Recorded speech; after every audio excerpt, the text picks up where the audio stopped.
Danny Ganja crew, triple cheese. Hey. Woo. Yeah, let's go to the mountain. Yeah. I don't know what the fuck you're talking about. I'd like to talk about a few things that bring us together. What the internet is going to do to society. The Smithsonian family got into the habit of buying junk fast food. Say why America is the greatest country in the world. Diversity and opportunity. Lewis? Freedom and freedom. It's not the greatest country in the world, Professor. That's my answer. And with a straight face, you're going to tell students that America is so star-spangled awesome that we're the only ones in the world who have freedom? Canada has freedom. Japan has freedom. The UK, France, Italy, Germany, Spain, Australia, Belgium has freedom. So 207 sovereign states in the world, like 180 of them have freedom. All right. And yet you, sorority girl, just in case you accidentally wander into a voting booth one day, there's some things you should know. And one of them is, there is absolutely no evidence to support the statement that we're the greatest country in the world. We're 7th in literacy, 27th in math, 22nd in science, 49th in life expectancy, 178th in infant mortality, 3rd in median household income, number 4 in labor force, and number 4 in exports. We lead the world in only 3 categories: number of incarcerated citizens per capita, number of adults who believe angels are real, and defense spending, where we spend more than the next 26 countries combined, 25 of whom are allies. Now, none of this is the fault of a 20-year-old college student, but you nonetheless are, without a doubt, a member of the worst generation ever. So when you ask what makes us the greatest country in the world, I don't know what the fuck you're talking about.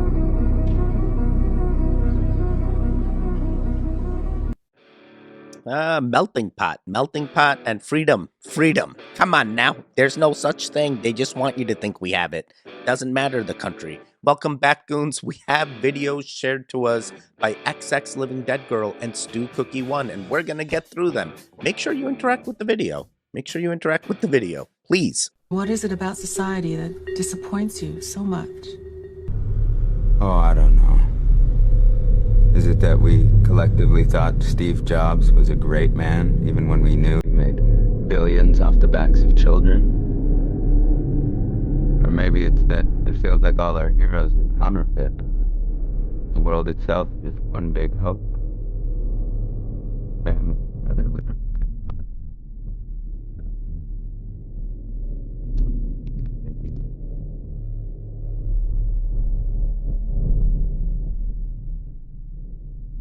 rigged elections, but with our thing covered, our money. I'm not saying anything. We all know. It's not because Hunger Games books makes us happy, but because we want to be sedated. Because it's painful not to pretend. Because we're cowards. Fuck society. Bro, I can vibe with that. Some of us just want to be distracted. They don't want to see the reality. Ignorance is bliss. If you put 100 black ants and 100 red ants in a jar, nothing will happen. But if you shake the jar, the ants will start killing each other. Red ants will believe black is the enemy, while black ants believe red is the enemy. But the real enemy is the person who shook the jar. Same is society. Before we start to fight each other, we must ask ourselves who shook the jar. The elite shook the jar. They're funding both sides. Open your eyes. I'd like to talk about a few things that bring us together, okay? Things that emphasize our similarities instead of our differences, which is all you ever hear about in this country, is our differences. It's all they ever talk about. Politicians and the media, always pushing the things that separate us, things that make us different. That's the way the ruling class operates in any society. They divide the rest of the people. They keep the lower and the middle classes fighting with each other so that they, the rich, can run off with all the fucking money. Fairly simple thing, happens to work. Anything that's different about us, you know that's what they're pushing at you. Racial differences, religious, ethnic, national backgrounds, jobs, income, education, social status, sexuality, anything they can do to keep us fighting with each other so that they can keep going to the bank. You know how I describe the economic and social classes in this country? The upper class keeps all of the money, pays none of the taxes. The middle class pays all of the taxes, does all of the work. The poor are there just to scare the shit out of the middle class. Keep them showing up at those jobs. Yeah, this is definitely true. The elites are the only ones that are benefiting here while we're all stuck here working, trying to find that financial freedom, trying to break away, hoping the YouTube algorithm constantly pushes up so we keep growing. We need to come together and do one thing: stop participating. And when we do that, the game is over. When we literally say, Monday morning, we're not going to go to work. Imagine if 30 million people didn't go to work Monday. Imagine if 30 million people didn't buy gas on Monday. Imagine if 30 million people went to the bank on Monday and said, I want to withdraw all my money. They can't even give it to all 30 million because only 15% of the cash is available on hand at any given time. The rest is fake zeros and ones. That would collapse the banking system in one day. You see the power in that? You have the power. Well, we all have the power, but what's keeping us back from doing this? Fear. Oh my God, if I don't go to work, I'm gonna get fired. And if they don't participate in it, and I'm the only one that doesn't show up for work, I'm gonna lose out and I'm not gonna be able to pay my rent. I'm not going to be able to make my car payment and so forth and so on. You see the trap they have us in? They have us in this system where we're afraid to work together. Man, we're brothers. We should be, link up. Let's do this together. That's right. It's not a trap if you know how to win. The end goal is near. I want to win this matrix. I hope all the goons win this matrix. We don't need to be under these systems. We can literally break away. I like this. Let me tell you about a voice. Not this voice, but the one inside. The one that whispers. It tells me what's right and what's not, when to leave and where to go. It's not Shakespeare. It does not speak in memorable lines. My inner voice always gives it to me straight. Tells me who my real friends are, when to say yes, when to say no, whether the person sitting next to me is the one I'll be spending the rest of my life with, or not. Sometimes that voice is crystal clear. Go. Sometimes it merely whispers. Don't let it drown in a noisy world, because in the end, no man, woman, or algorithm knows what's right for you. Always trust your inner voice. Everybody has one. Few listen to it. Yo, this guy may not know. It's not everyone has one. Only few people have inner monologues, and some people don't. And the ones that don't, I'm fearing for you. I'm fearing for you. Hop over. Project into a new timeline. Figure it out. Figure it out. And if you don't need an inner monologue, just keep doing your thing. It's okay. It's okay. We'll be here to help you out when you need it. Let's keep it going. What the internet is going to do to society, both good and bad, is unimaginable. I think we're actually on the cusp of something exhilarating and terrifying. It's just a tool, though, isn't it? No, it's not. No. No, it's an alien life form. When you think, then, about the Is there future life of it, on Mars? Yes, it's just landed here. You're arguing about something more profound. Oh, yeah, I'm talking about the actual context and the state of content is going to be so different to anything that we can really envisage at the moment, where the interplay between the user and the provider will be so in simpatico. It's going to crush our ideas of what mediums are all about. Yo, what? Is he predicting the future? This is in 1999. That is crazy. That is crazy.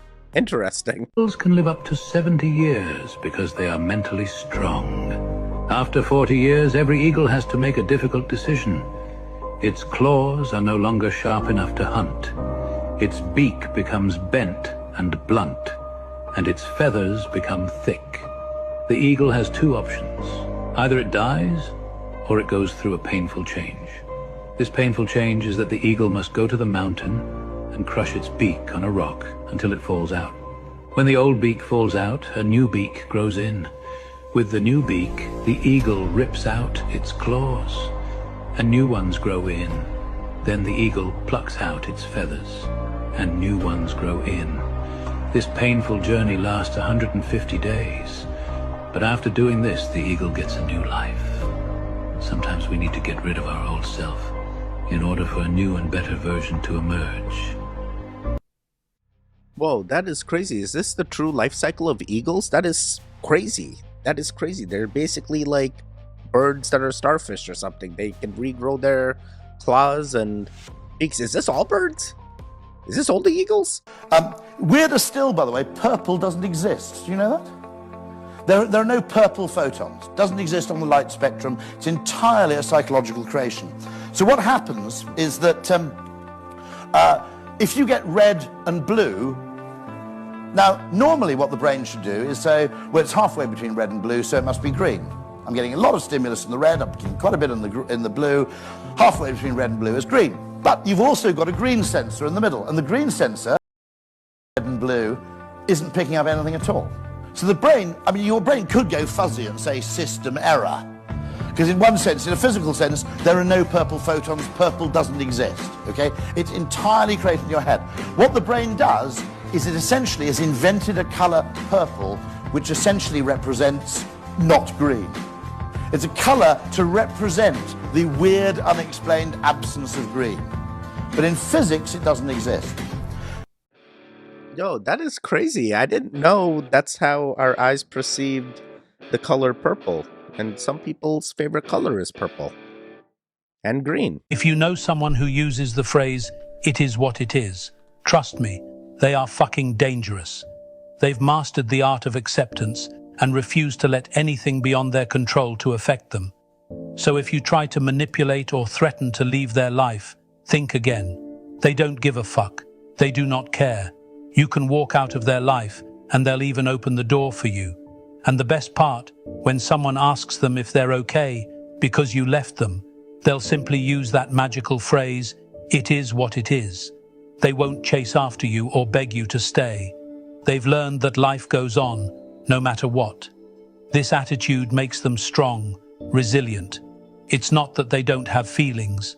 They just prioritize their peace. So if you think you can break them or make them feel small, you're in for a surprise. They've seen it all, and they're still standing tall. You leaving won't shake their world. Remember, they've mastered the phrase and the mindset behind it. It is what it is, and they're perfectly okay with that. Drop a 100 if you agree with me, and pass this to someone who needs it. God bless you. I don't know if I completely agree. Sometimes, they may not be masters at all. Maybe they're depressed and they need help. Reach out and help them. Goons, do good things and good things will happen. Trust me, build up that karma. Get it up as positive as you can. It's not your fault. It's not your fault. I know. No, you don't. It's not your fault. I know. It's not your fault. All right? It's not your fault. It's not your fault. Don't fuck with me. It's not your fault. Don't fuck with me, all right? Don't fuck with me. No, not you. It's not your fault.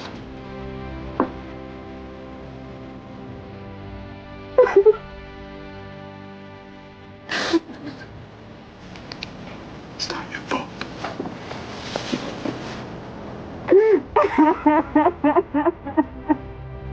Oh my God. Wow. Robin Williams, amazing actor. What's this other guy? Matt something. Damon? Oh God, they're gonna come after me. Teddy, how do you not? You stop it. Come learn the Bollywood actors and actresses. Then we'll talk. Wait, what? It's not your fault. It's not your fault. I love that. And now I go back to the last clip and I'm like, yo, some of these guys, they may just be putting on a facade. They may actually be hurting. We need to help them out. They could be depressed. Reach out, help these goons. Don't just let them be, they don't care. They only care about themselves.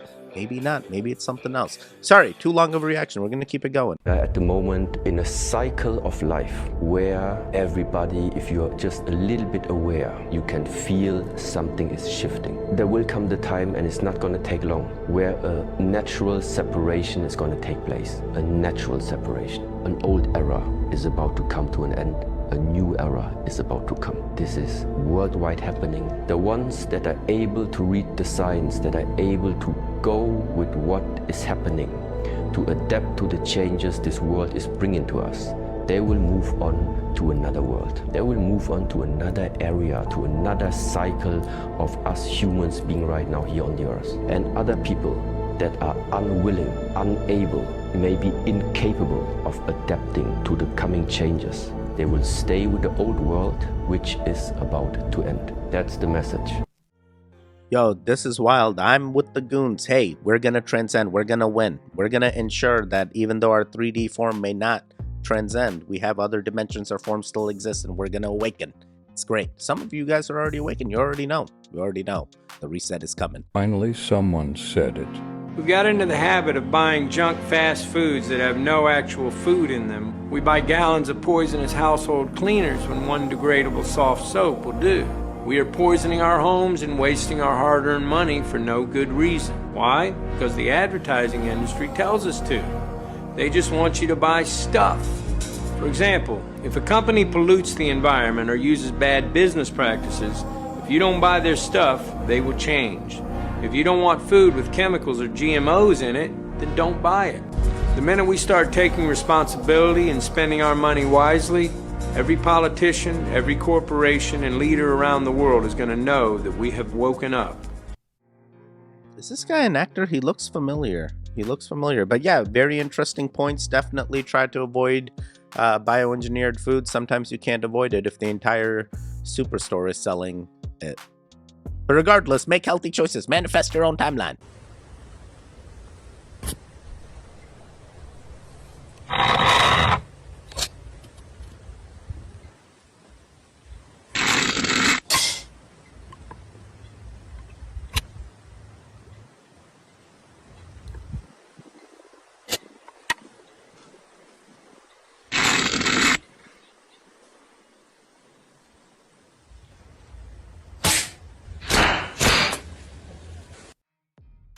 This is bamboo art.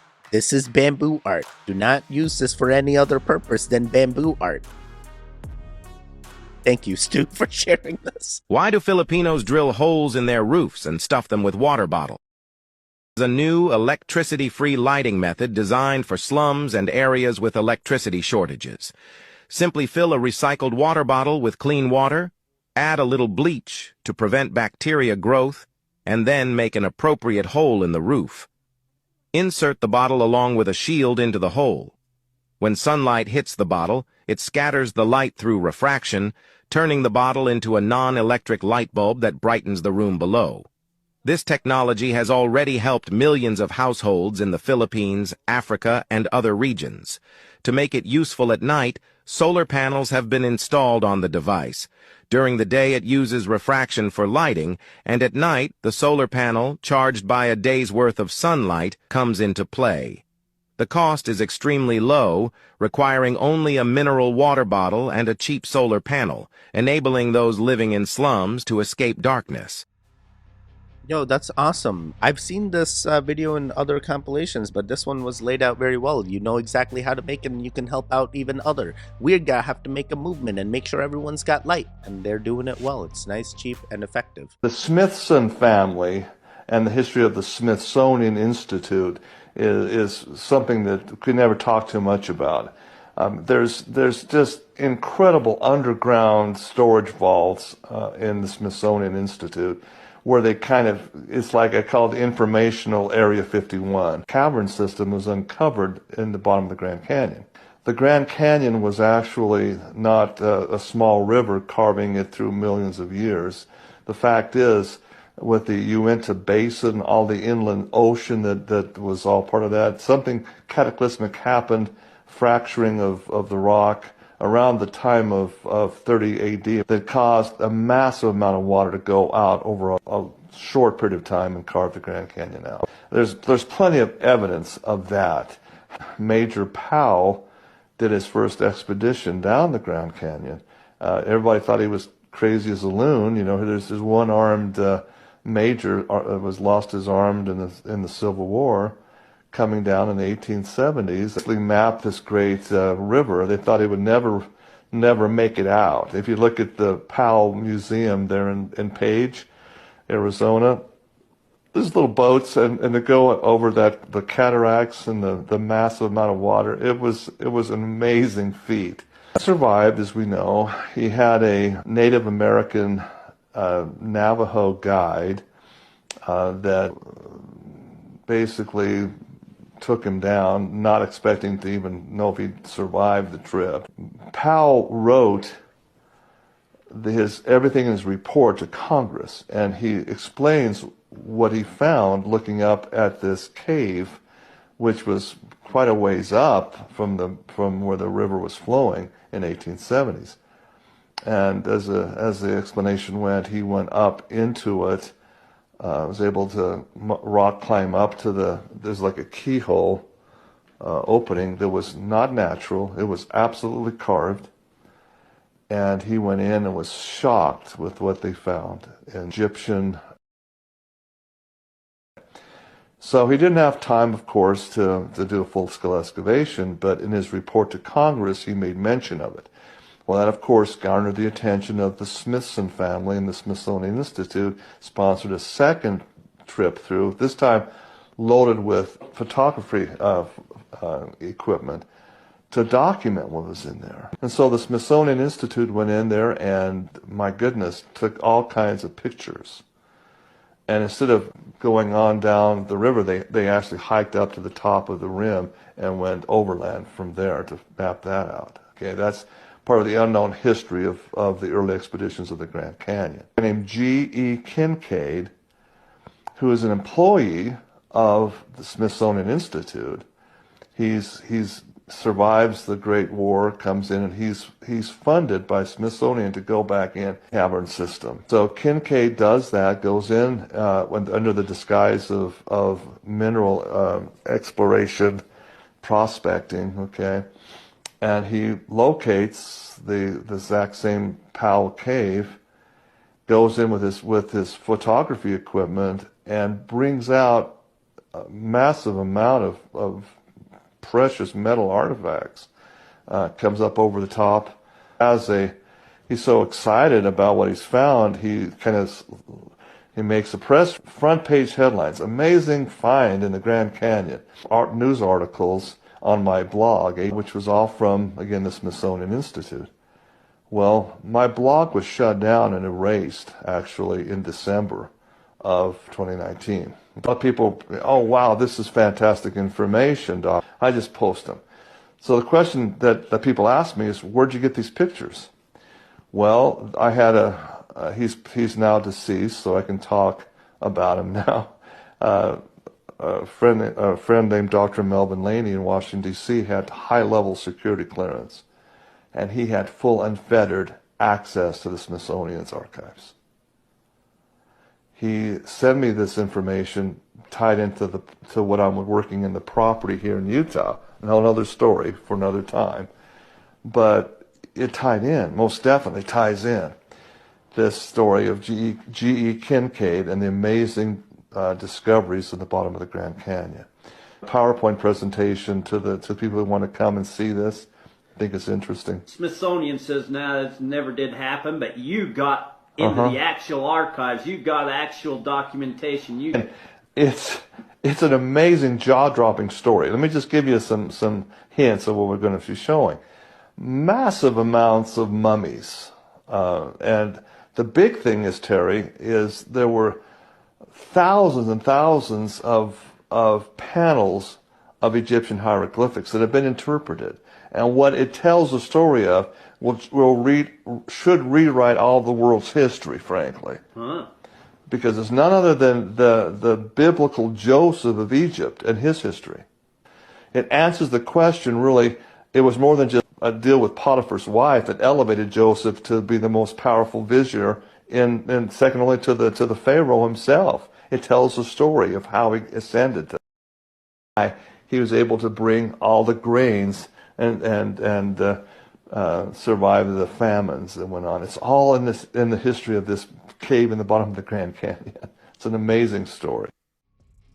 Yo, this is a long one, but it's an interesting one. It definitely makes me feel that, Egypt is colonized all over the world at a time, and that's why we're seeing the artifacts across the world, back in the times. Maybe history was wrong. Maybe they weren't just secluded to just Egypt. They actually branched out. That's why there are artifacts being found in the Grand Canyon and stuff. And yes, now they're trying to write it away, but we've seen so many different accounts in different time periods where they say they found Egyptian things in the Grand Canyon. So I'm believing that it has to be true that there were different sects of Egyptians living in different lands, but they were still Egyptian and still holding on to their beliefs. Very cool. Very cool.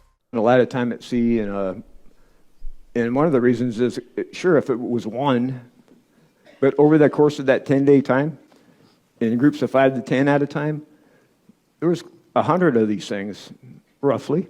The data was taken. The next day I was going to write an after-action report, went up to combat, because I need the computer data to get exactly that type of information, you know, the courses, the speed, the rates of acceleration in the whole 9 yards, the chronology of what happened. And lo and behold, all the data was gone. Yeah, apparently a helicopter had landed in the night and instructed us to erase all of our tapes. And they took the data, including blank tapes. And I didn't know it. I went up to combat. I was going to write my message like I always do, route it up to the captain, release it, and discovered the data that I needed wasn't there. But I called down to Computer Central thinking must be some kind of glitch. And the supervisor comes up and says, "Senior Chief, I got something to tell you." I said, What's going on? He said, "The helicopter came and took it. You just heard the story. But I saved a piece for you." Yeah, he showed me the little snippet of this thing. A merge plot, if you look on a two-dimensional display, we use track symbology. We don't look at raw radar usually unless we want to. But every contact has its own symbology. Air contact has one type of symbol. Subsurface contacts have another type of symbol, and surface contacts have their own symbol. And the shape of the symbol designates if they're hostile or unknown or friendly. So it definitely wasn't natural phenomenon based on that. If it was something that's never been seen before on the planet. Wow, sounds like this guy's experienced it. They tried to silence him, but, you know, he's got some friends that helped him out and they're like, save this for you. Awesome, awesome. I believe in the UAPs. I believe they are here. All right, last one. That's life. That's life. That's what. All right, this is a reading one. Fluoride in water is linked to thyroid problem, which cause weight gain, depression, and tiredness. Study claims. Dude, that's your thyroid? That's where it is? That's crazy. No, it's crazy. I've been getting some weird... Never mind. You don't need to know. I'll figure it out myself. Another win for what? So, it's the fluoride in water? Yeah, I guess. They're supposed to stop the cavities, but the cavities keep coming. And now we got thyroid problems. We got all kinds of problems. What about the PCOS, the forever chemicals? How are we going to get that out of the water? I mean, the fluoride is like the last thing at this point. I'm like, bro, all these people flushing down all the medicines. How do I get that out of the water? They're making us all... Never mind. All right, you guys made it to the end. XX Living Dead Girl, amazing set of clips. Stu Cookie as well at the end, amazing set of clips. It definitely makes you think, what is really going on? You goons have to figure it out. I will see you guys next time. There should be videos on the screen now. Click on either one of them. Continue your goon fix. The one in the middle, you can subscribe. All right, goodbye.